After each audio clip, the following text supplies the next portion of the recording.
Welcome back to another episode of Cactus Quest. I'm your host, Hunter, and in today's episode, I don't know if you guys know, if that is not an iconic giveaway to where I am today, then I'll let you know I am here at none other than Green Touch Nursery with the man, the myth, the legend, the one and only, Oscar. What's happening, bro? How you doing, man? Hey, how's it going, man? Good morning, good morning. Good morning. Welcome, folks. This is GT Nursery. I hope you guys enjoy it. And GT stands for Geronimo Terrence? Right, Gran Turismo, I think it is. No, it's Green Touch. Right on, Green Touch man. Nursery. How long has the nursery been here? It's 2015. We started in February 2015. We're going on 10 years. We're gonna do a big splash next year. Nice. So, was it always like cactus and succulents? No, we started from shrubs like lavender, sages, grasses. We come from a long lineage of nursery. My dad has a nursery, and that's how we grew up, just learning how to grow from seed and from cuttings, a bunch of shrubs.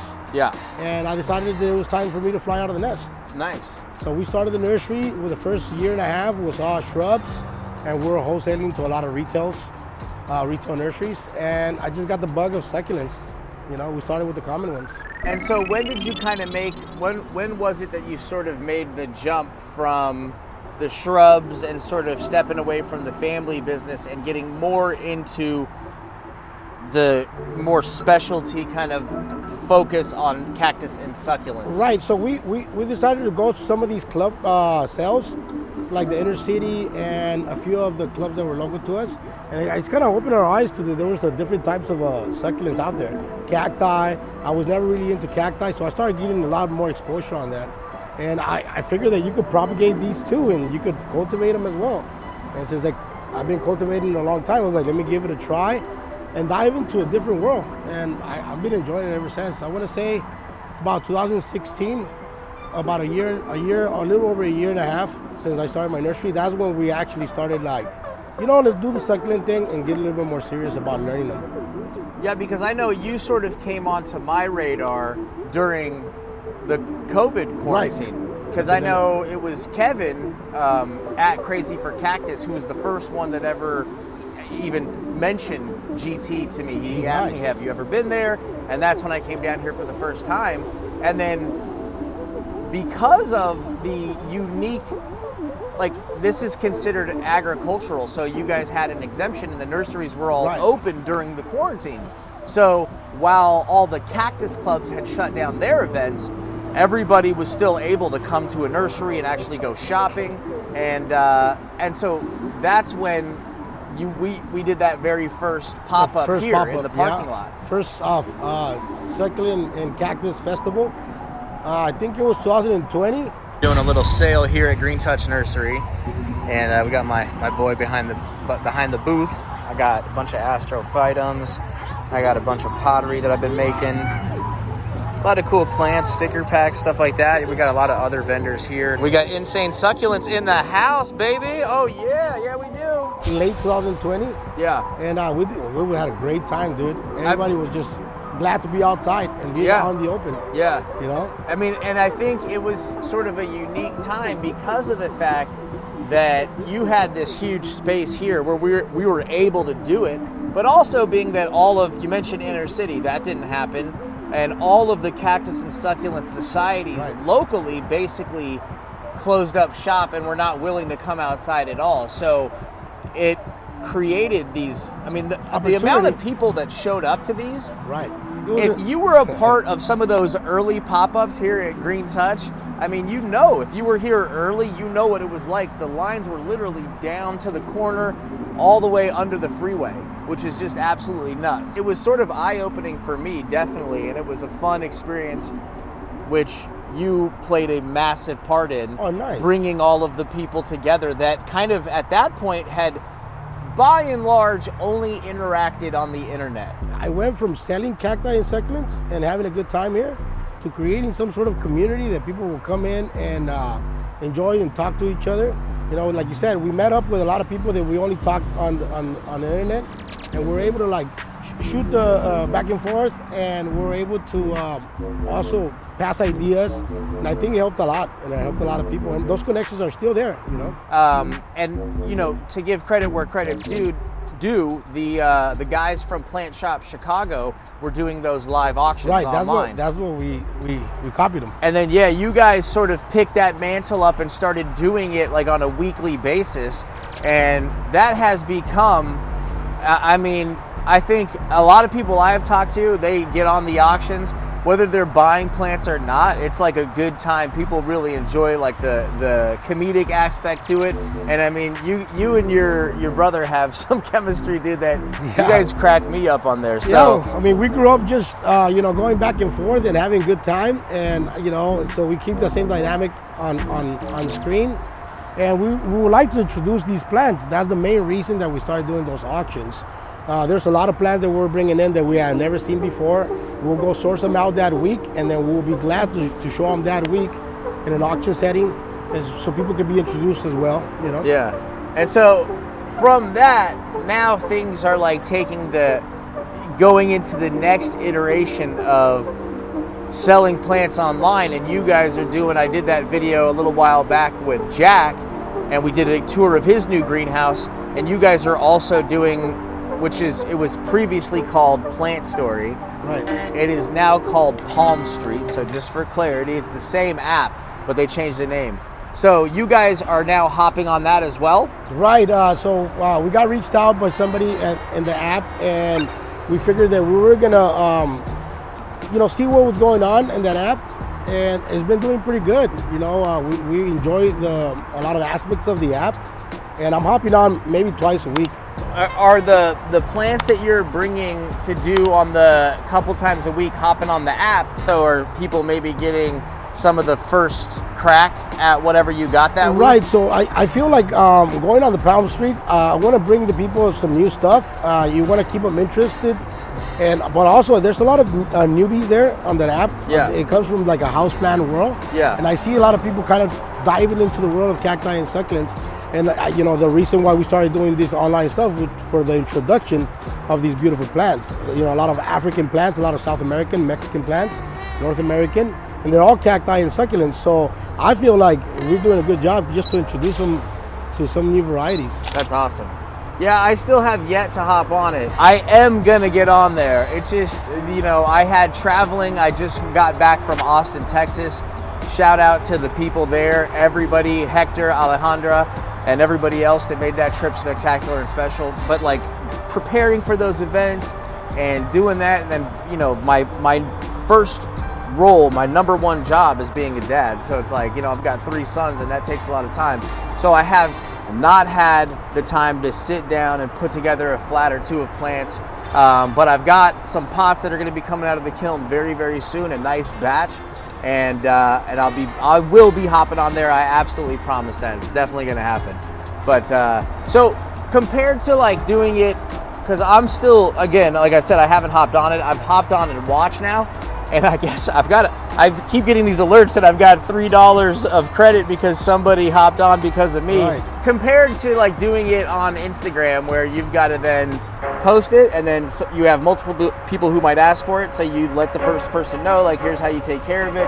And there's just so many points of contact in between posting the thing and making sure that you have the payment and that you have their address, that you get it shipped out and they get the tracking, that it seems like. From a user standpoint, from somebody who's buying plants from you or I, or anybody else, Jack for that matter, it seems like it's easier for me to keep track of and quicker and more convenient for the person buying it to be able to just get it, know that the payment was received, you know, and all that kind of stuff. So what are some of the things that you have found as an advantage to using it compared to doing it on Instagram? Well, first of all, we're reaching a new audience, and on the billing side, I want to say that's probably the best part of it. You know, you have to, like, when they purchase something in the app, you purchase it right there and then. It throws it into like a list of orders. It makes it a lot easier to give them the tracking number. You don't have to go back and forth too much. And I like the aspect of having like a third party in between us. Yeah. Because there's like there's like some sort of entity that is gonna like kind of back the customer and the seller. Show me around the nursery. Show me what you got going on. Well, you know, I'm getting really into codex. Codex is gonna be one of the things that we're gonna be carrying forever here at GT Nursery.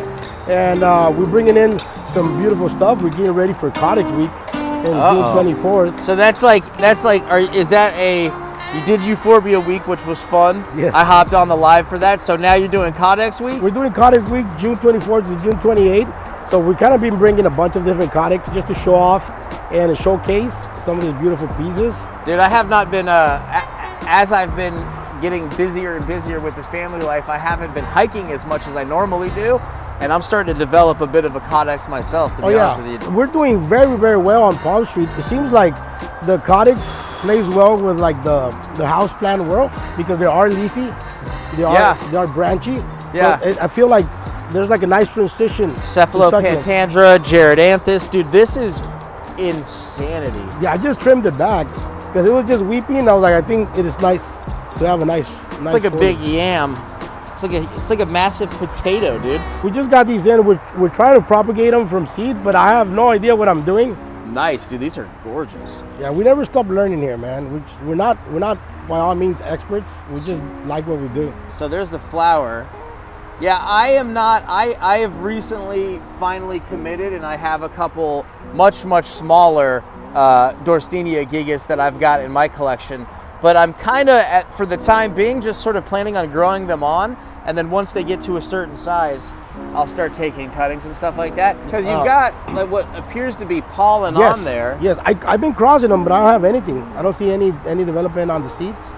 I mean, but this flower looks strikingly similar. More weepy and not as pollen. I'm thinking this is the female. I know for people that are watching this that like know about Dorstenia, they're probably watching this going like, these guys. Well, I don't know, dude. I just started not too long ago. This is what I love about this hobby. It almost feels like it's never ending. You know, like you come across a new genus and then you dive into it, and then you might have the plant, but then how do you propagate it? How do you cultivate it?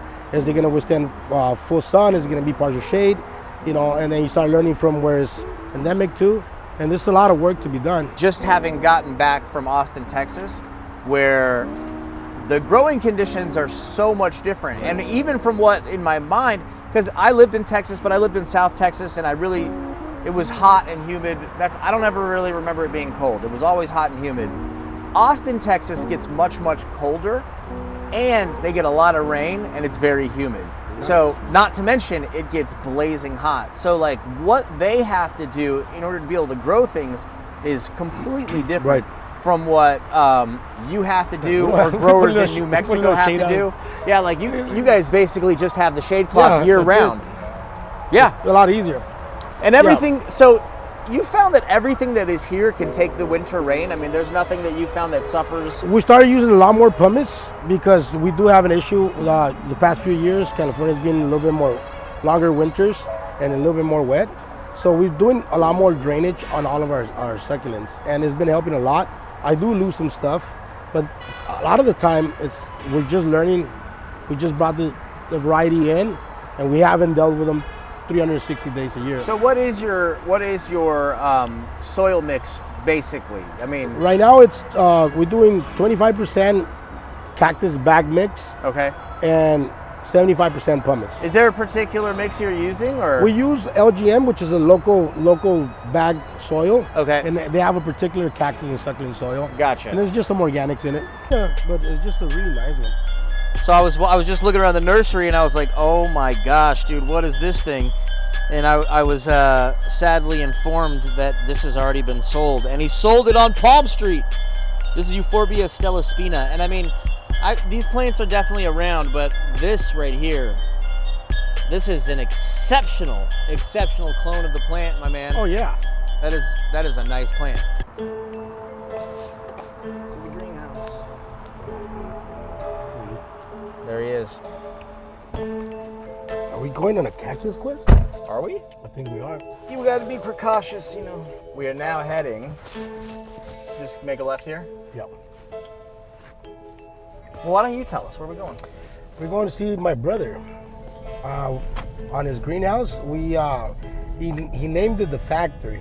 The greenhouse is in my dad's nursery, My dad opened the nursery in 1996, and that's kind of where we got our love from growing plants.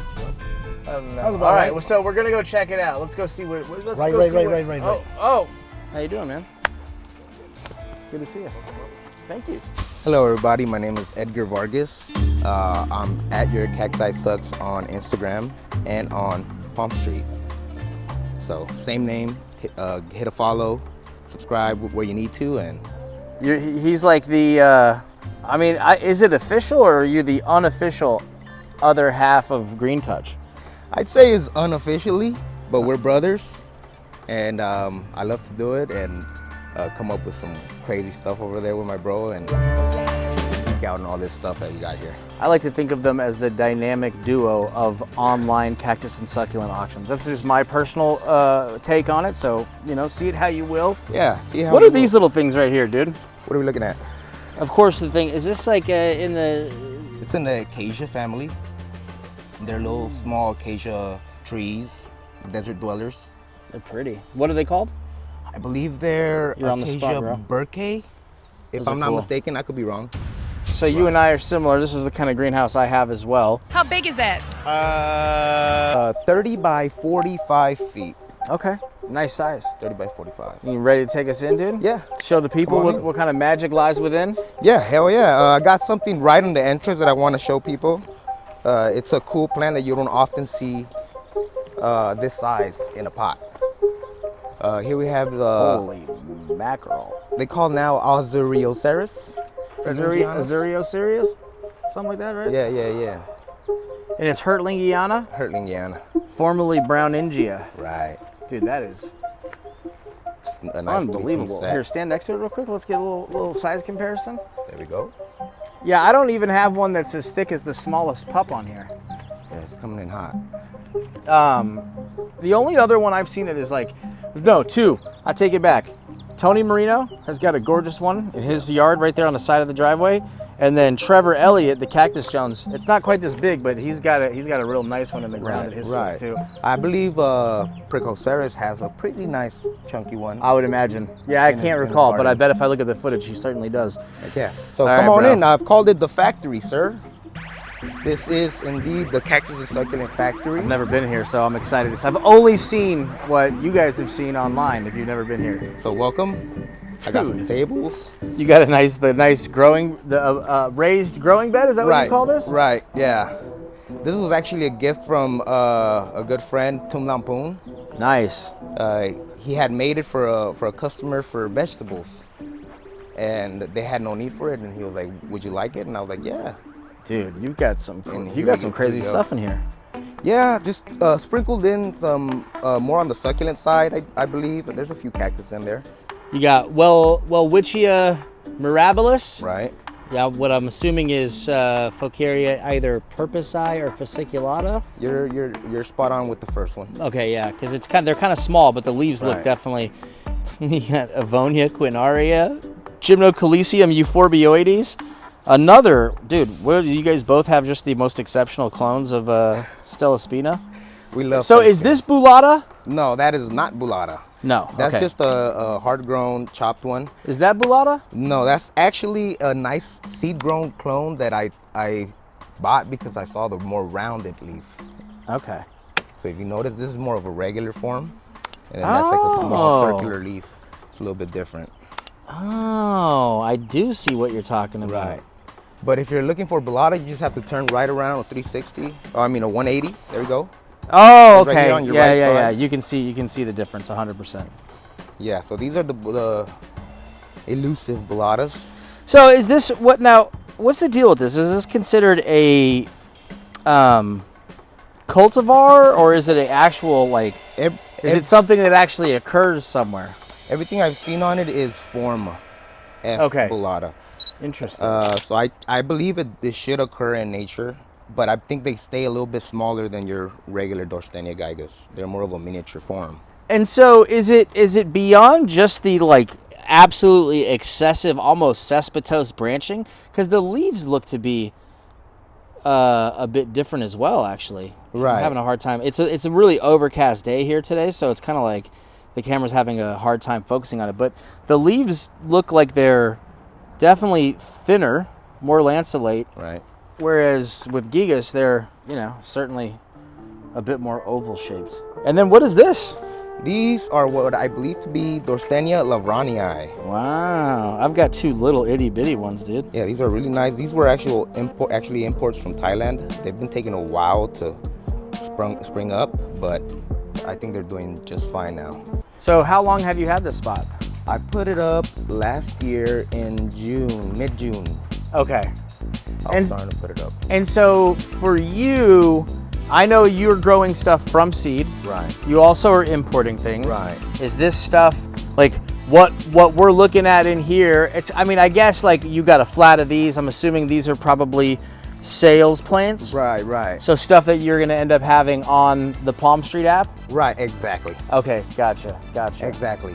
But I also do a lot of seed growing, and the point of my seed growing is to ultimately come up with that weird plant, the weirdos that everybody wants or everybody's looking for, but I want to be able to grow these myself from seed. For sure. So you want to keep those, So what is your genesis story? Like, everybody has some kind of way, obviously, being that you come from a family of people that have been in the nursery business for years, you have also sort of gone in a slightly different direction that even your brother has, to where you're doing things from seed and going at it from a slightly different angle. Right. How did you get into this? How did this become a thing for you? Well, I think for a lot of us that are new to the hobby, we came in during COVID. That was a big part. We weren't doing anything, and these plants kind of gave us a reason to be excited for the day. They flowered on us, and we're like, oh, look at this. So that kind of sprung it all up. COVID season, and I started collecting, actually. Gotcha. My mind was blown away. The first plant that I saw that blew my mind was a Haworthia couperii obtusa. The crystal, the crystal ball. Yeah. Jesus, it was just amazing. And since then, hooked. Yeah, I'm with you there, man. Like, I actually started the channel before COVID, and I had been building a collection, but very kind of like, coming at it like an absolute novice. Like, everything, if it had anything spiky on it, it was a cactus. And so I really didn't know. I was killing a lot of stuff. I had no idea what I was doing. But, it really kicked into gear for me slightly before COVID. It was incredible in the sense that you had all of these people that were kind of in a similar demographic in terms of how old they were and all those things, that all started really getting deeply into the plants, because plants are healing, and in a time where it's like a global crisis that it's unheard of, they provided, I think, for me, a sense of peace and ease going out into the greenhouse. And what was amazing about it is that Instagram became this like glue that bound us all together. Right. And like I would wake up in the morning and literally feel like I was hanging out with many of you, you know what I mean? Like, and have forged real and true friendships out of those times. Yeah. And life lasting friendships, I'd say. Oh, for sure. I mean, the all of the guys that you have seen me travel with and all the videos, I mean, I met all those guys during COVID, Right. Shout out to Jeremy and Tony and Kevin, who I've already talked about in the video. I mean, like, these guys, Kevin. I love these guys, you know what I mean? Like 100%. And this is all because of These plants. The way that we all came together, sitting in our greenhouses and at home all, year long during the COVID thing. Right, having nothing to do, you just go outside in your little collection table and just observe for hours sometimes. Yeah. You just kind of walk around and go, okay, I see how you're looking. Watered you a couple of days ago. You're looking good. You touch them, you feel them. And then you start to really, like, people go, how do you know when you need to do X, Y, and Z? And it's like, man, you sort of get to a place where when you spend time with these plants every day, you kind of sync up with them and you get very in tune with them, and you're able to notice just the most subtle differences in how they are kind of sitting and or acting. Yeah, exactly. Like we don't see them move, but these plants actually do move, Being that this is growing in a pot, it doesn't have the ability to grow roots as long and as far down and as deep into cooler, more moist soils as it would normally in nature or even in the landscape. Right. So anything that it needs, it's like on us. And I think that that's sort of like, It's a great responsibility. yeah, and that responsibility for some type of life form other than ourselves, I think there's something really good about getting outside of yourself and thinking about something other than yourself. You know what I mean? We live in a society that is very much focused on, like, kind of like, even with what I do, like, it's very much focused on like, oh, I'm making these videos and self-promotion and all this kind of stuff, but it's really good to make sure that you have something that takes you outside of yourself. And whether that be service work in the community or whatever, it's great to have something that you have such a beautiful exchange where you provide all of the care, all the nutrients, all the water, everything that it needs to thrive and survive in your care, and in return you get this like fascinating relationship with some bizarre thing that is a product of the same pressures that made us, basically. It's some sort of connection for sure going on. 100%. So show me around. Now we're getting all philosophical. All here. right, so we talked about seed growing. Let's go to my little seed growing section. Let's take a look, baby. I wouldn't say it's the most impressive. You can see what, oh, wait a minute, hold on. Look at that. Look at that. Beautiful, beautiful handmade pottery by a very handsome devil. You got some of my pottery here in the greenhouse. It's so, dude, I have been seeing my pots in greenhouses, like every greenhouse I go in now. It's super cool. How's that feel, man? It's super cool, man. Quick. It is the coolest thing, honestly. Like, it is. You guys have no idea. Like, I was in the people who did the Cactus Market ATX, Right. Hector and Alejandra. Shout out to you guys. I was in their greenhouse in their backyard at home, and I mean they had a significant, probably like 6-7 of my pots. Awesome. And it's not even just that they had a handful of them, but they had pots that, like, dude, I made years ago, like some of my earliest work, and it's like, it was just so cool to see all this stuff in one place, and it's humbling. That's awesome. It's just it's incredible that because, like, if I'm not being creative, honestly, I kind of feel like I'm dying, you know what I mean? Right. So, like, you guys help me to feel alive, you know what I mean? Like, I get to be creative, like with what I'm doing right now with Oscar and Edgar. Like, I love being creative, and I love sharing my passions and all this stuff with people who appreciate it. And so it is like a real honor, and it's a real humbling experience to know that people out there want to, have your pots. They want to, they like what I make, it's cool. Yeah. So this is my little seed growing area. Nice. It doesn't look like much, but if you get in there, you'll see some things. I know, it's so funny. If people go, is there anything here? And you take a look, and you start looking, and then you realize, you're like, oh, well, look at that. It's a little multi-headed. See, I'm having a hard time zooming in, but there's like a little multi-headed astrophytum right there. Did you notice that, or am I pointing that out to you? You're pointing it out now. Little triple header. Yeah, look at that. That is like chock full. So do we have mammillaria? Chionocephala. Oh, nice. Dude, I saw these in, we stopped one spot. There was a nice clump of them, and I wasn't sure what it was, but those are really, really pretty. Kind of, they remind me of like Sempervivi and that whole world. And some of my favorite things to grow in here is some of the stuff the community gives me. Going back to the community. Yeah. They come by and they share some of their seeds. I got Planted Life. We got Baker Sucks seeds. You guys know Baker Sucks, and if you don't know, Planted, man, he's got some of the prettiest eyes in the cactus community, dude. Don't let that guy start batting his lashes at you. Right. So it's always nice to grow some of the plants. Are these from seed? Yeah, so that that's is so the plant cool. that got me into this. Oh, so nice, man. Full circle, and I'm growing them from seed. So you've got a nice. So I see, like, you got Areocytes bulbocalyx. Right. I see some Copiopoas, Astrophytum, some Anacampsirius. Right. Some Pseudolithos, Mammillarias. I love it, man. This is the kind of stuff that gets me, like, super excited. Oh my god, dude! Oh wow! Holy crap, that is so cool. Yeah, I love those. I'm really proud of those. I don't blame you. You know what's funny is I have a bunch of them. I mean, not a bunch, but I have a handful of them. Right. Enough of them where I should be making seed, but it recently occurred to me that it has never occurred to me to pollinate them. Right. And there's a lot of things I'm focusing on, and there are some things I have in the collection that I sort of just had in the collection, and I recently started pollinating them. What do you got here? I think those are Copiopoa coquimbana wagonectii. Those are nice looking, dude. Well, dude, kudos to you, man. You're doing it. I love Appreciate it. it, man. Thanks for coming on. You got some Dudleya. of our California natives here, Dudleya, some Focaria? Focaria columnaris. Nice. That's the mighty Boojums from, and I Baja, see you California. got Dorstinias. I'm going full ADD right here. You got to realize that what we're looking at, although it's like 1, 2, 3, 4, 5, 6, 7, 8, 9 flats, you're looking at like hundreds and hundreds of plants. Because I mean, take a pot like this, for instance, right? Like it doesn't look like a ton, but when you like start drilling down on it, there are a lot of plants. Like this is well over a flat of plants right here. So this ends up growing exponentially. It becomes a problem once you start, splitting them out and putting them into a tray. Yeah. Okay. Yeah. So these are Euphorbia clandestinas, Nice. also from seed. These are close to a year old. Very cool.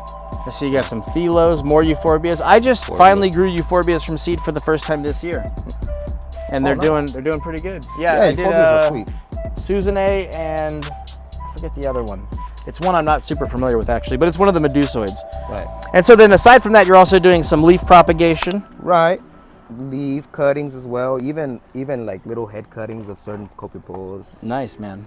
And And so this is, you can kind of see, this is one of the cool things. Like, although this is, a lot of these things are probably a couple of years away from being available either online or on the PALMSTREET app, you get to kind of have a little peek into the future of what he's got coming. Right. And you can see a lot of the stuff, like, so you notice he's growing a couple different species of Areocyce.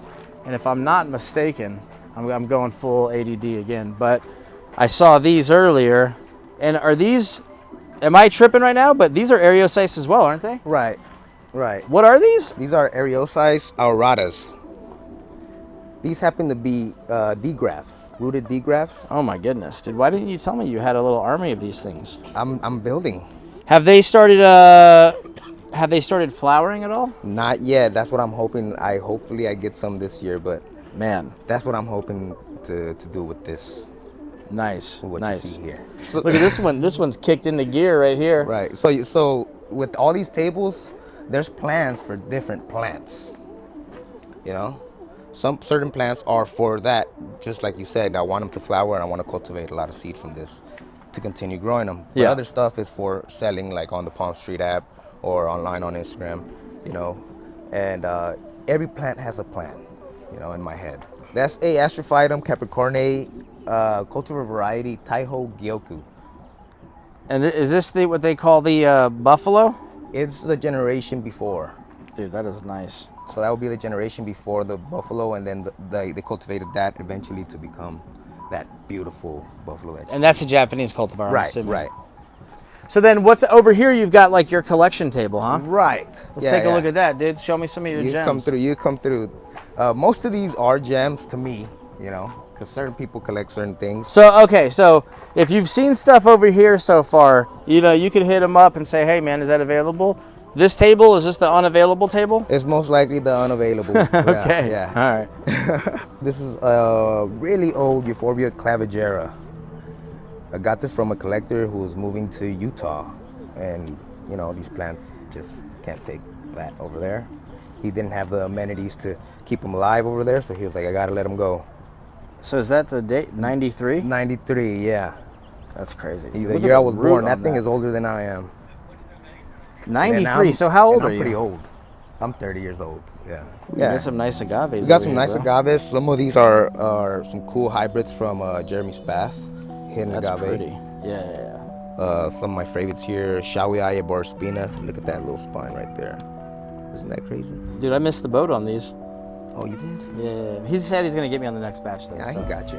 Yeah, He's a man of his word. I'm not worried. I'm not worried. This is one of my favorites, Cactus articulatus calvis. Dude, I'm not really familiar with that. It gets a nice farina on there, man. It looks like it's got some vicious glochids, too. It does. Holy crap. Now that Here's is- one of my favorites right here. Mammillaria crucidra subspecies Huitzilopochtli. That's right. I love that. I love And that one has that singular spine. Not Yep. all of them do. No, they don't all do that, which is sad. I wish they did. Yeah, that looks really Dude, nice. wow. That's sweet. A Mesa garden plant right there, man. That's And I'm gorgeous. naming a lot of places that you probably have a lot of videos on YouTube. Yeah. from Oh yeah. going to them and checking them out. So Here's you know. this is the true Capricorn here. Right, that's that buffalo they were talking about. You see how Yeah, thick that's what I meant, buffalo. Yeah. that the thicker spine and the ridges that it makes. Yeah. Right. That's nice. Ooh, what do you got going on over here, dude? That's a nice little. What do they call that with the red flower? This I think they will call acabana. Okay. The Shinshou red has a lot more of a thin petal, and they curl up. They'll curl up. So that's not normally what they look like. It doesn't even look real, dude. It doesn't. As I couldn't help but notice, you got this exceptional Copiapoa dura or economic. Dude, you better get that seed off there. Yeah. You see I that? have to, dude. I got snaked recently. What happened? So I noticed it was like I don't know, like 2-3 days ago, I was in the greenhouse and I was leaving and I just happened to notice that one of my Deobatas, the fruit was finally ready. So the seed, there was a big like mound of seed sitting there. I was like, oh man, I gotta get going. I'll get to it. Tomorrow, I'll come and I'll grab it. I went the next day, gone. Gone. Slugs? Ants. Ants? Oh yeah. Oh yeah. Oh I yeah. get some slugs sometimes eating my stuff. Yeah, but the ants will literally just carry it all off, dude. You know? You think you might find some later on growing on the ground? I mean, you know, maybe never they know. left them in a pot, but yeah, you should grab those, bro. You should grab those Thank you for immediately. reminding me, That bro. is nice. That's a nice one. Yeah, so I have a little poa corner here. One of my favorites right here is Copiapoa minima. This guy? I've That never thing even looks heard of that nice. before. That's wild looking. Yeah. That's I'm such trying to a cultivate trip. a lot of seed. Here's a pair that I got on this side. Whoa. That looks completely different. It's a trip. That one's the got heck? seed. You got to get that seed off there too. Right. ASAP. Yeah. That's a nice little guy there. Dude, this one's super nice too. Yeah. Black spine. Yeah, just Black look at spine's wonderful. the color on that one is off the chain. Yeah, man. Got some little rarities over This here. is nuts. So this is Tony?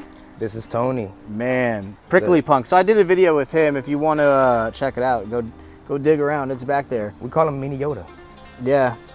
So this is a glandula cactus. No, hold on. I believe you're right. Yeah, glandula cactus, uncinnatus, variety wrightii, and then he's got this stable form that he's able to actually continuously propagate from seed, that you have these yellow spines and these yellow flowers. So these are like really red. He should name it. It should just be called Merino. Yeah. That's because I mean it literally is a cultivar. It's exactly Right. what a cultivar. Because imagine that you developed you had some Coryphantha or something like that, and you were able to get it to where you got them to grow with pure yellow spines and a different color flower. Right. That's a cultivar. That's right. That's exactly what a cultivar is. Dude, this is killer. So, well, hopefully one of these days, dude, I'll catch you on the app. I've got a whole bunch of credits. I was telling Oscar, dude, I've got like, I keep getting alerts that I get these $3 credits because people joined using my link or whatever. And Oh, that's awesome, man. gonna So end check out the Palm Street app. You know, as sad as it makes me, every good thing must come to an end. So we have reached the conclusion of today's episode. So make sure that you follow these fine gentlemen on the Palm Street app. And what is it? What's your thing on there? GT Nursery. Okay, so just At GT your Nursery. cacti sucks. And is it, you want to spell that? Because a lot of people do weird stuff. YOURSUC. So you got it. I hear that's how it's spelled right there. So yeah, make sure you guys check them out. As you can see, there's all kinds of beautiful plants. And while you're at it, you know, we're fighting corporate censorship, and we gotta battle the algorithm. So make sure that you like the video, comment, you know, every word of the comment, make it a separate comment so that there's tons of videos. Post it in the message boards, on the Reddit threads, shoot it out on Twitter, send it to your grandmother. And until the next time, peace.